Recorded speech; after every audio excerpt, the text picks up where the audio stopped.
You want, నువ్వు కావాల్సింది కాదు, నువ్వు అనుకుంది కాదు, నువ్వు కోరింది కాదు, నువ్వు ఆశపడేది కాదు. ఎందుకంటే మనుషుడు చూడండి, ప్రతిదీ నా నా నాకు నాకు నాకేమిస్తావు, నాకేమొస్తుంది, నాకేం చేస్తావు, నాకేంటి, నా పక్కన పెట్టు. క్రీస్తుకి ఏం కావాలి? ఎంతమంది నిజంగా చెప్పగలుగుతారు మీ జీవితంలో దేవునికి ఏది కావాలో చేస్తున్నారా, మీకేం కావాలో చేస్తున్నారా? Is it Christ or self?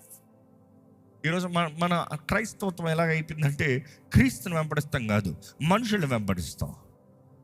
ఒక పాస్టర్ని వెంబడిస్తాం, ఒక చర్చ్ని వెంబడిస్తాం. క్రీస్తు, ఆ role model is Jesus Christ alone, not any other. క్రీస్తు పోలే నడవాలి, క్రీస్తు పోలే జీవించాలి. ప్రతి మానవుల్లో లోపాలు ఉన్నాయి, యేసులో లోపాలే లేవు. నమ్మేవారు హల్లెలూయా చెప్తామా? ఎందుకంటే ఆయన పరిపూర్ణమైన దేవుడు అండి, పరిపూర్ణమైన మానవుడిగా బ్రతికి చూపించాడు. Christ alone, not any other.